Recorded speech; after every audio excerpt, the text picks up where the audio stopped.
Dalam rangka meningkatkan pelayanan kepada masyarakat Kabupaten Kendal, dibentuklah Dinas Lingkungan Hidup Kabupaten Kendal yang berlandaskan Peraturan Bupati Kendal Nomor 67 Tahun 2016 tentang kedudukan, susunan organisasi, tugas dan fungsi, serta tata kerja pada Dinas Lingkungan Hidup Kabupaten Kendal.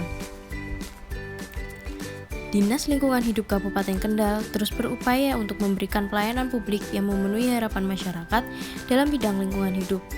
Salah satunya dengan memberikan penyuluhan program penghargaan Adiwiyata kepada sekolah sebagai upaya untuk meningkatkan kesadaran lingkungan hidup sejak dini.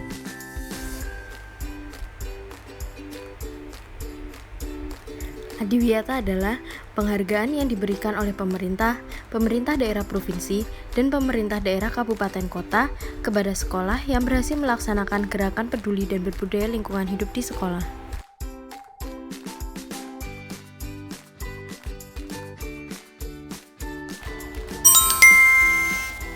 Apa itu GPBLHS?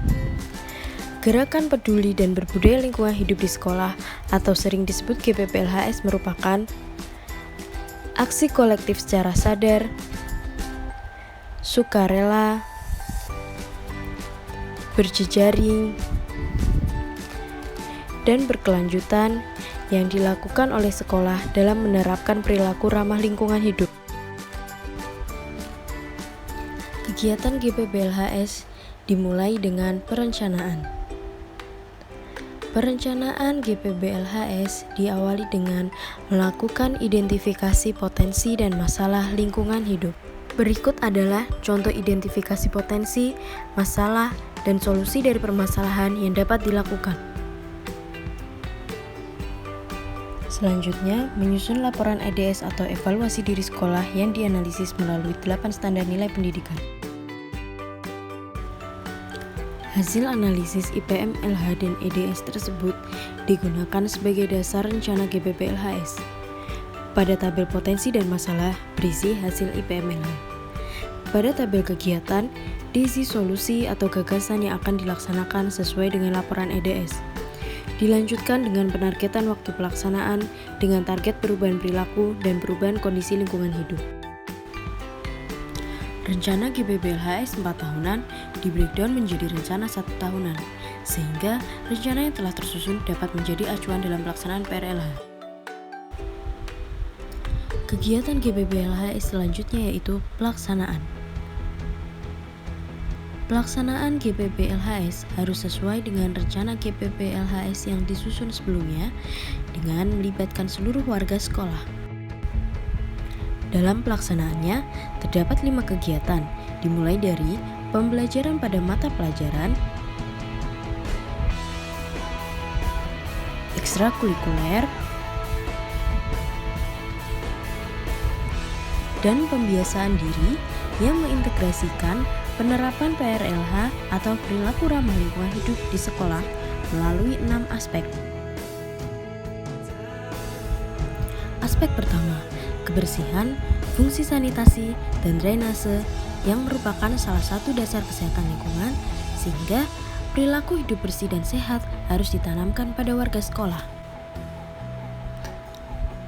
Kedua, pengelolaan sampah yang dilakukan melalui 3R, yaitu reduce dengan mengurangi sampah dari sumbernya, reuse dengan menggunakan kembali sampah, dan recycle dengan mendaur ulang sampah.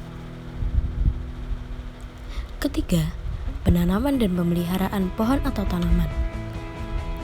Kegiatan ini bertujuan untuk melestarikan keanekaragaman hayati dan menciptakan lingkungan sekolah yang asri, sehingga warga sekolah nyaman dalam melakukan aktivitas pembelajaran. Keempat, konservasi air. Jumlah ketersediaan air di bumi yang dapat digunakan dan dimanfaatkan manusia sangat terbatas, sehingga perlu dilakukan upaya efisiensi penggunaan air dan konservasi air. Salah satunya dengan mematikan keran air apabila tidak digunakan dan membuat lubang biopori. Kelima, konservasi energi. Kegiatan yang dapat dilakukan untuk mendukung konservasi energi misalnya dengan mematikan saklar listrik yang tidak digunakan. Keenam, inovasi terkait penerapan PRLH lainnya dapat dilakukan dengan membuat karya inovatif yang mencerminkan perilaku ramah lingkungan hidup.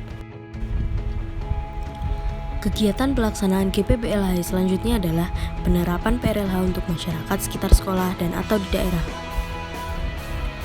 Dengan adanya penerapan PRLH untuk masyarakat sekitar sekolah, diharapkan masyarakat dapat menerapkan perilaku ramah lingkungan hidup pada kegiatan sehari-hari.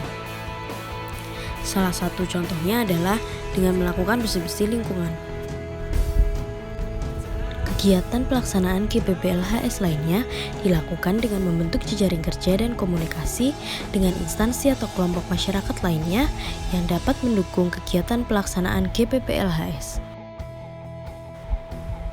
Selain membentuk jejaring kerja, pelaksanaan GPPLHS dapat dilakukan dengan kampanye dan publikasi, sehingga diharapkan dapat meningkatkan kesadaran warga sekolah dan masyarakat untuk berperilaku ramah lingkungan hidup. Yang terakhir, membentuk dan memberdayakan kader adiwiyata yang ditetapkan oleh kepala sekolah melalui surat keputusan dengan jumlah kader 20% dari total peserta didik yang dipilih melalui proses seleksi. Pemantauan dan evaluasi diperlukan untuk mengetahui langkah perbaikan yang harus dilakukan. Pada pemantauan dan evaluasi GPPLHS dapat dilaksanakan melalui diskusi, wawancara, observasi, atau survei yang dilakukan minimal 1 tahun sekali dan idealnya dilakukan setiap 4 bulan sekali. Semakin sering melakukan pemantauan, maka akan semakin baik.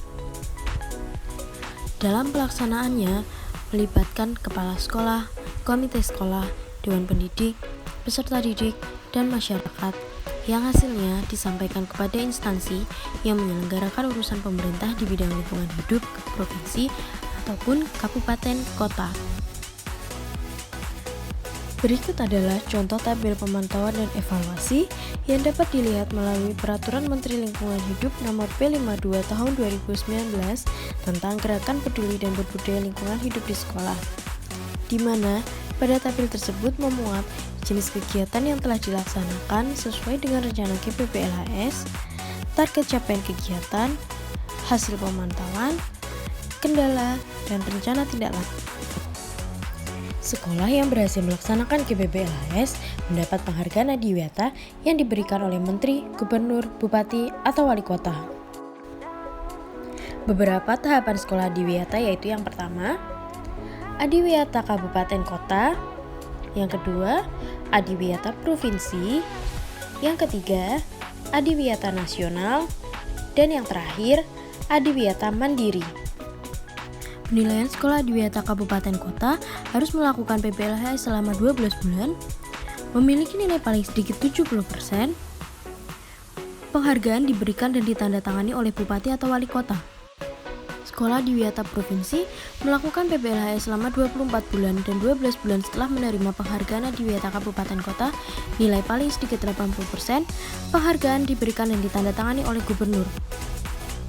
Sekolah adiwiyata nasional minimal 12 bulan setelah menerima penghargaan adiwiyata provinsi, memiliki nilai paling sedikit 90%, penghargaan yang diberikan dan ditandatangani oleh Menteri dan Menteri yang menyelenggarakan urusan pemerintah di bidang pendidikan. Sekolah adiwiyata mandiri minimal 12 bulan setelah menerima penghargaan adiwiyata nasional, telah membina paling sedikit 2 sekolah selama 6 bulan, memiliki nilai paling sedikit 95%, penghargaan diberikan dan ditandatangani oleh Menteri dan Menteri yang menyelenggarakan urusan pemerintah di bidang pendidikan. Yuk budayakan perilaku ramah lingkungan hidup di sekolah. Kalau bukan kita, siapa lagi?